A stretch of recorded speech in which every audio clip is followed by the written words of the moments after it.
Hello friends, જય શ્રી કૃષ્ણ. મારા કિચનમાં તમારું સ્વાગત છે. આજે આપણે બનાવીશું વ્રત કે ઉપવાસમાં ખાઈ શકાય તેવી ક્રીમી ફરાળી ખીર અને પરફેક્ટ માપ અને પરફેક્ટ થિકનેસ સાથે બનાવીશું. અને ખીર બનાવતી વખતે આપણે એક સિક્રેટ ચીજ ઉમેરીશું ને તેનાથી તમારી સાબુદાણાની ખીર ક્યારેય ફાટશે નહીં અને તળિયે ચીપકશે પણ નહીં. તો ચલો આજની મજેદાર રેસીપી સ્ટાર્ટ કરીએ.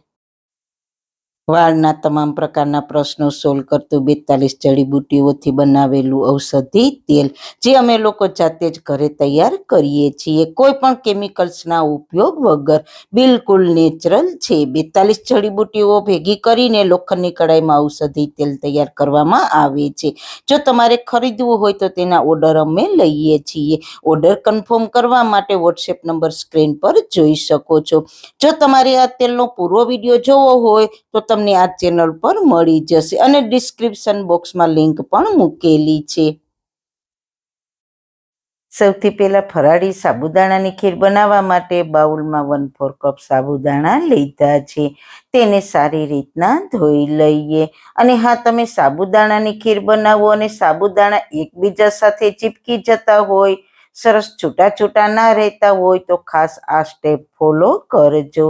સાબુદાણાને 4 થી 5 વાર પાણીથી સારી રીતના ધોવાના છે, એટલે સાબુદાણામાં રહેલો બધો સ્ટાર્ચનો ભાગ હોય તે નીકળી જાય અને ખીરમાં સરસ સાબુદાણા છૂટા છૂટા રહે.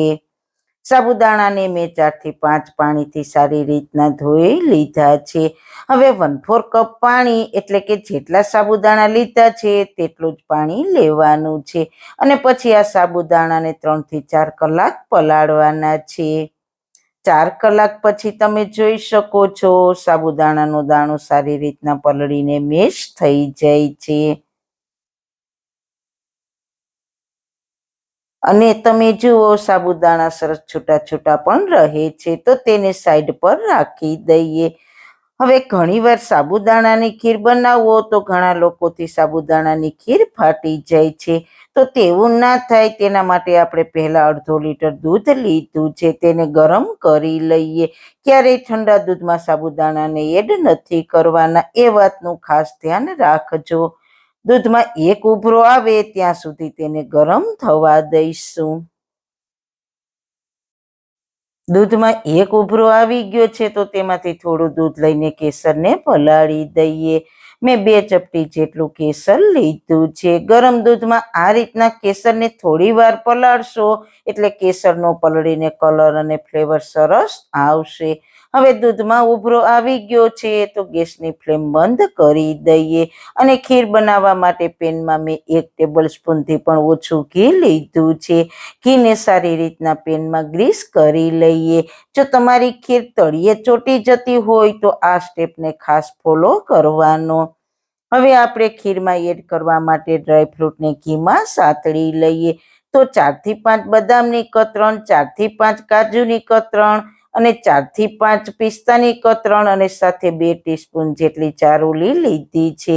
ચારોલીનો ટેસ્ટ ખીરમાં ખૂબ જ સરસ લાગે છે. ડ્રાયફ્રૂટને ઘીમાં સાતળવાથી તેનો ક્રન્ચી ટેસ્ટ ખીરમાં ખૂબ જ સરસ લાગશે. ડ્રાયફ્રૂટનો હલકો કલર ચેન્જ થઈ ગયો છે તો તેને પ્લેટમાં લઈ લઈએ.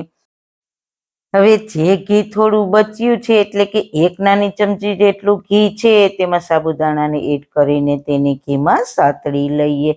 વધારે સાબુદાણાને નથી સાતળવાના, ફક્ત ને ફક્ત 1 જ મિનિટ હલકું સાબુદાણા પર ઘીનું કોટિંગ થાય એટલા જ તેને સાતળવાના છે. ગેસની ફ્લેમ સ્લો રાખીશું.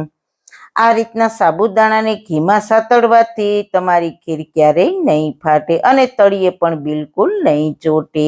1 મિનિટ થાય એટલે આપણે ગરમ દૂધ કરીને રાખ્યું છે તે એડ કરી દઈએ. ગરમ દૂધ ઉમેરતાની સાથે ઘણા સાબુદાણા કૂક થઈને ઉપર આવવા લાગ્યા છે. સારી રીતના મિક્સ કરીને સાબુદાણાને દૂધ સાથે કૂક કરી લઈએ.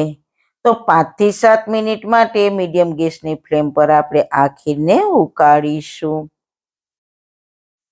જેમ જેમ દૂધ ઉકળશે તેમ તેમ સાબુદાણા કૂક થતા જશે અને સાબુદાણા ટ્રાન્સપરન્ટ થતા જશે અને સાબુદાણા હલકા થઈને ઉપર આવી જશે. તો 5 થી 7 મિનિટ જેવું થયું છે અને સાબુદાણા ઉપર આવવા લાગ્યા છે અને સાબુદાણા ફૂલીને ટ્રાન્સપરન્ટ પણ થઈ ગયા છે. તો આ સ્ટેજ પર અડધા કપથી થોડી ઓછી એટલી ખાંડ એડ કરીશું. તમે તમારા ગળાશના ટેસ્ટ પ્રમાણે પ્લસ માઇનસ કરી શકો છો. ખાંડને દૂધમાં સારી રીતના મિક્સ કરીને ગેસની મીડિયમ ફ્લેમ પર ખાંડ મેલ્ટ થાય ત્યાં સુધી થવા દઈશું. તો આપણું દૂધ એકદમ ગરમ છે એટલે ખાંડ ઝડપથી મેલ્ટ થઈ જશે અને હા, સાબુદાણા સારી રીતના કૂક થાય પછી જ ખાંડ ઉમેરવાની છે, એ વાતનું ખાસ ધ્યાન રાખજો. તો ખાંડ આપણી મેલ્ટ થઈને ખીર સરસ તૈયાર થઈ ગઈ છે. તો આ સ્ટેજ પર આપણે કેસર દૂધમાં પલાળીને રાખ્યું હતું તે ઉમેરી દઈએ. ગેસની ફ્લેમ સ્લો કરીને થોડો ઇલાયચી પાવડર અને આપણે ડ્રાયફ્રૂટ સાતળીને તૈયાર કર્યું છે તે એડ કરી દઈએ. થોડું ડ્રાયફ્રૂટ સજાવટ માટે રાખીશું અને સારી રીતના મિક્સ કરી લઈએ. તમે જોઈ શકો છો આપણી ખીર સારી રીતના ઘટ થઈ ગઈ છે અને ચમચામાં સારી રીતના કોટિંગ થઈ જાય છે. હજુ ખીર ઠંડી થશે એટલે વધારે ઘટ થશે. તો હવે ગેસની ફ્લેમ બંધ કરીને તેને ઠંડી થવા દઈએ. બસ આપણી ખીર ઠંડી થઈ ગઈ છે અને તેનો કલર ચેન્જ થઈ ગયો છે અને થિકનેસ પણ સારી આવી ગઈ છે. તો ખીરને સર્વિંગ બાઉલમાં સર્વ કરીશું. ખીરને ફ્રીજમાં 1 કલાક રાખીને ઠંડી કરીને સર્વ કરશો તો પણ ખાવાની ખૂબ જ મજા આવશે. આ ખીર થોડી ગરમ અને ઠંડી બંને ખાવામાં ટેસ્ટી લાગે છે. ઉપરથી ડ્રાયફ્રૂટથી સજાવીશું. તો વ્રત ઉપવાસમાં ખાઈ શકાય તેવી ફરાળી ખીર તૈયાર છે.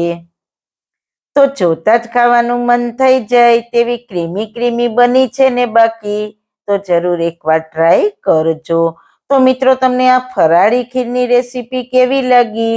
જો સારી લાગી હોય તો તમારા ફ્રેન્ડ્સ ફેમિલીમાં શેર કરજો ને મારી ચેનલને સબસ્ક્રાઈબ કરજો. ફરી મળીશું એક હેલ્ધી રેસીપી સાથે, નવી વાતો સાથે. ત્યાં સુધી બધાને મારા જય શ્રી કૃષ્ણ.